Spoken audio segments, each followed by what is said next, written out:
Fala pessoal, beleza? Prontinho de pingando vocês. Eu sou o João e hoje vamos falar sobre estrutura de projetos. Antes de pôr a mão na massa, vamos entender a importância de ter uma estrutura no seu projeto. E com o chat GPT aberto, eu já defini uma pergunta aqui: o que é uma estrutura de diretório e para que serve, né? Então aqui, de forma bem resumida, ele responde: é a organização e disposição dos arquivos e pastas em um sistema de arquivos de computador ou dispositivo de armazenamento. Ele é essencial para a organização e a gestão eficiente dos projetos de um sistema. Então, com isso, facilita muita coisa, como localizar algum arquivo, né, e até gerenciar os arquivos que estão nele.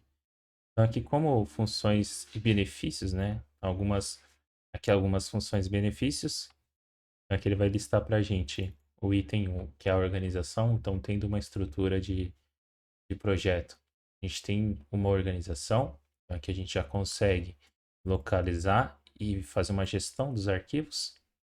Navegação, a gente consegue navegar de forma mais intuitiva na própria estrutura, né? Encontrar os arquivos ali de forma simples.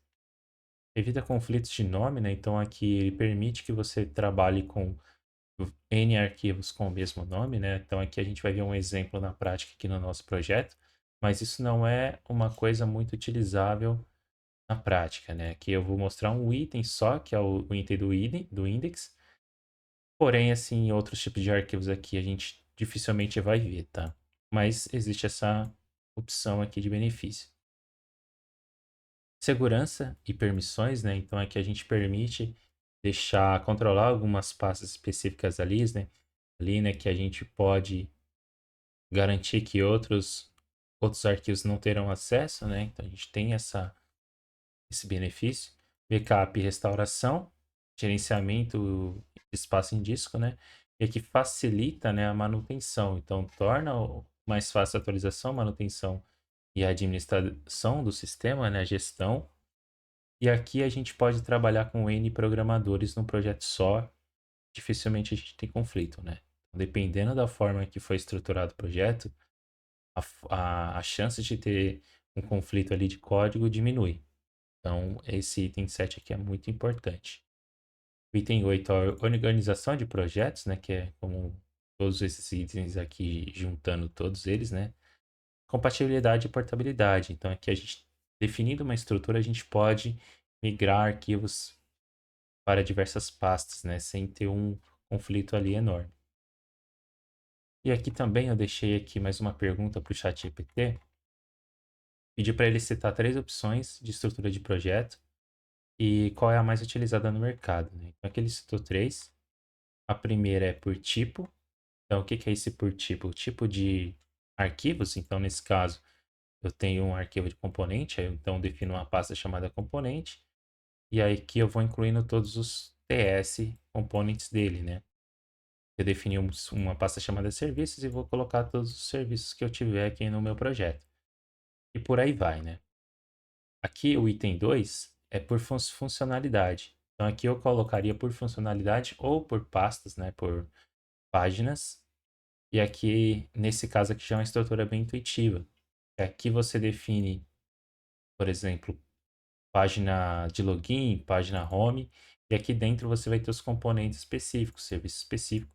E aqui você pode ter toda a estrutura aqui que será utilizada somente na feature 1, né? Aqui é só um cuidado que a gente tem que ter aqui nesse exemplo aqui 2 é não ter duplicidade de código, né? Então, aqui a gente tem que definir uma estrutura para reutilizar o código. E a gente vai fazer uma solução para isso no nosso projeto.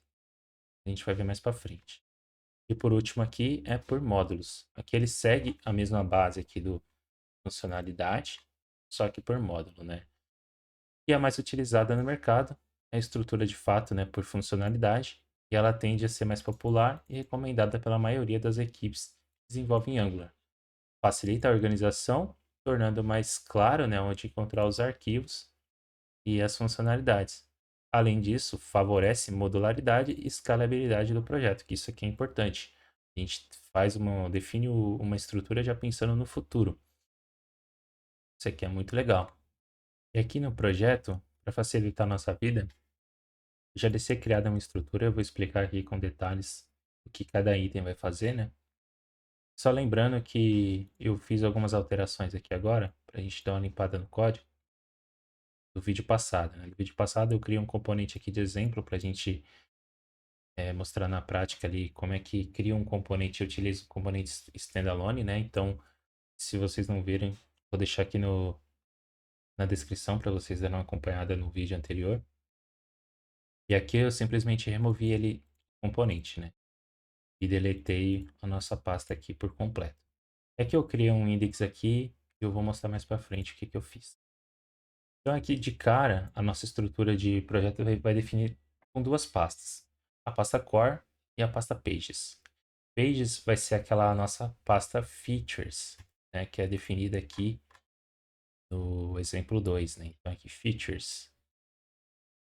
Então aqui eu defini uma pages e as nossas features vai ser as páginas, né? Então a página board e página settings.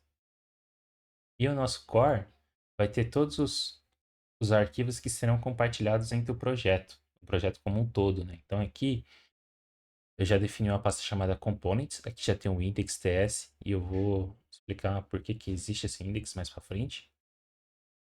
Então aqui dentro desse componente só vai existir componentes que serão reutilizados em todos os lugares do projeto, né? Ou mais de um lugar, né? Então aqui nesse caso eu tenho duas páginas, tudo que eu for utilizar nas duas páginas eu vou acrescentar aqui. Com exemplos mais simples, né? E mais utilizados aí no mercado é o header e o footer, né? Então aqui a gente define os componentes que são utilizados no projeto como um todo. As nossas configs aqui vai ter constantes, que a gente vai poder recuperar algumas informações aqui e essas informações são para o projeto como um todo também. Os nossos enums, aqui a gente vai ter uma pasta de guards, né, guarda de rota. Aqui a gente vai definir um arquivo que vai fazer o controle das páginas para a gente, né? Aqui que vai ter uma lógica para não permitir a pessoa acessar o jogo sem definir as configurações antes, né? Então aqui a gente vai ter essa regra aqui. As nossas interfaces, os nossos serviços. Os serviços aqui vai ter serviços que serão reutilizáveis pelo projeto como um todo, né? O exemplo mais básico aí é o gerenciamento de status que a gente vai colocar. E algumas funcionalidades do próprio jogo vai ficar aqui em service. Se eu tiver que definir um serviço que seja específico para alguma página, eu coloco ele aqui dentro da nossa própria página. Então, aqui o exemplo, a gente vai ter um serviço do board e aqui alguns serviços eu utilizo só no board. Então não faz sentido eu colocar aqui no core. Então no core só vai ter arquivos que é utilizado por mais de um arquivo, né? Então como ele é utilizado somente no board, eu defino o serviço aqui dentro. E outra coisa mais interessante também é que componentes não vão ter acesso a serviços externos. O componente ele vai acessar o serviço do próprio componente. Então, o componente board ele faz o acesso, ele faz a conexão com o serviço do board. Aí, se eu precisar de algum serviço daqui de fora, aí o meu serviço vai acessar o serviço de fora. Eu não vou fazer a ligação direta entre o meu componente e o serviço. Beleza? E aqui a gente tem o nosso úteis, né? Que vai ter algumas funcionalidades um pouco mais simples de controle mesmo. Que vai agregar bastante no projeto como um todo e vai ser reutilizável, né? E aqui as nossas pages, né? Que por enquanto vai ter duas páginas. Página de board e as settings. Settings vai ser para a gente configurar, né? Que é essa primeira página aqui. De configuração aqui mesmo. Tem um formulário. E o board é a própria tela do jogo, né? E aqui vai ter o placar geral, que é onde a gente vai incluir no componentes aqui, né?